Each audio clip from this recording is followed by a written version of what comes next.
The most important thing to me of anything that I talk about is humanity and the value of human life, no matter who that human life is.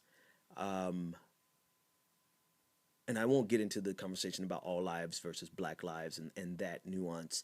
Go watch some other videos for that. All life, humanity in general. You ever do you ever consider how precious the human consciousness is? And I know that's a little esoteric, but if you really think about how valuable the human consciousness is, because it is a unique consciousness that can never be replaced. It is a unique set of experiences that once it's over, well, we'll leave that there.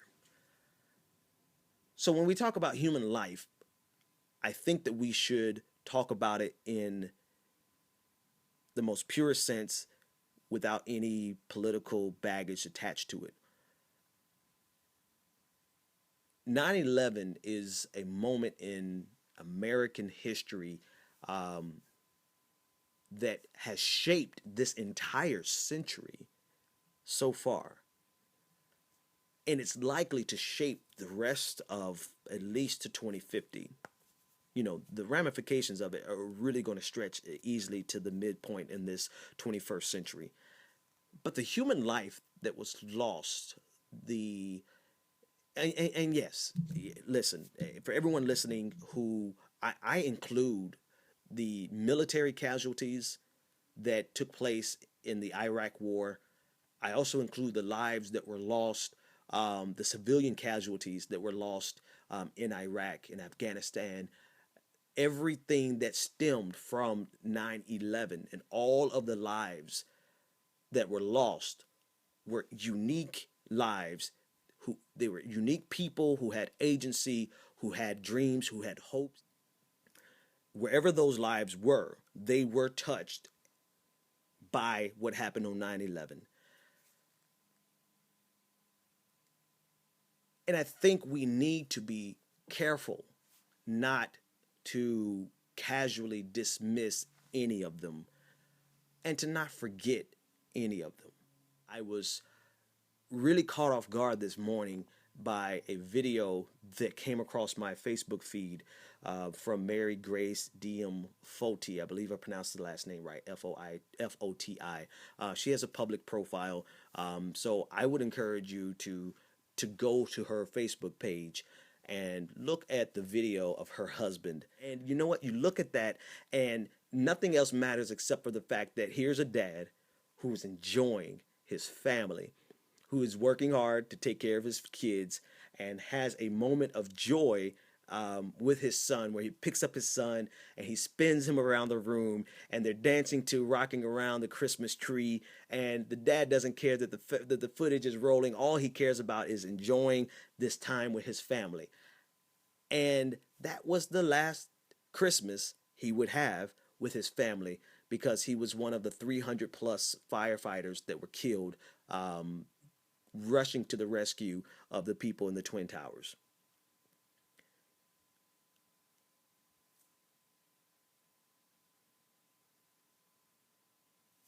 I'm pausing because I just want that to speak for itself.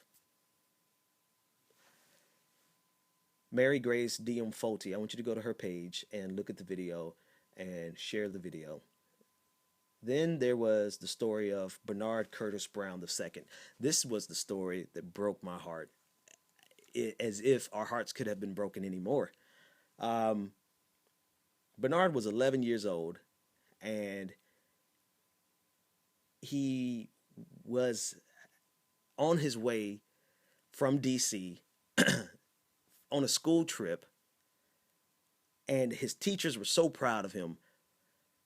Just 11 years old, on a trip by himself without his parents, and he was on, I believe it was American Flight 77, the plane that went down into the Pentagon. 11-year-old boy with a bright future.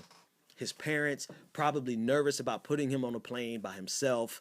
but proud of him at the same time for doing something, for being chosen and selected to do this for his school, and just proud, smiling ear to ear.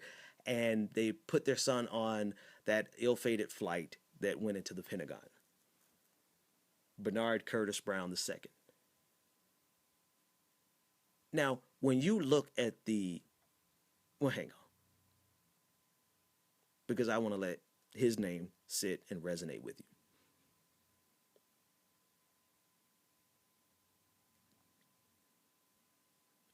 When you look at Bob Fote and you look at Bernard Curtis Brown II,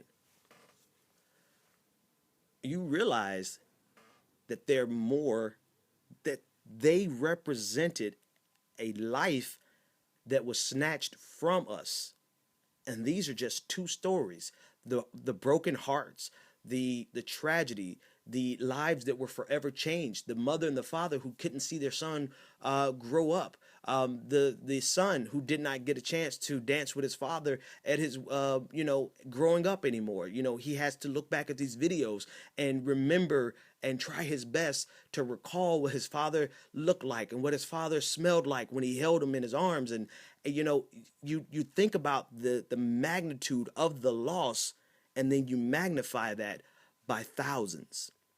And then you think about the lives that were lost because of what happened on 9/11, and you magnify that by tens of thousands. And you think about the war that ensued after it, and you magnify those individual stories that by themselves are heartbreaking and change the course of someone else's lives and multiple people's lives.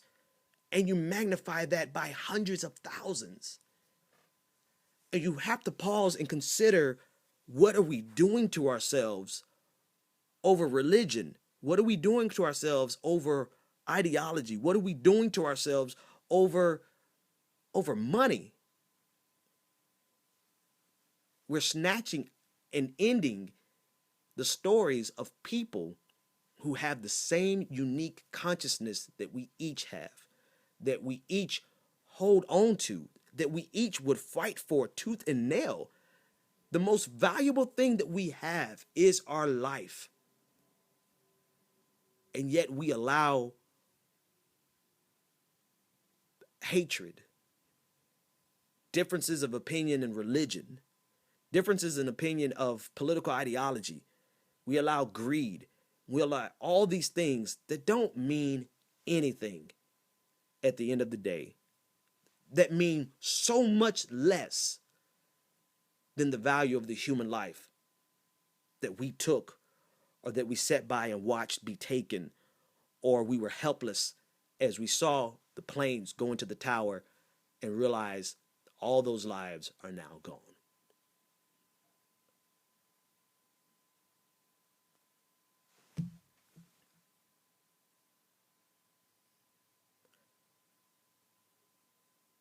And and I'm just going to stop there.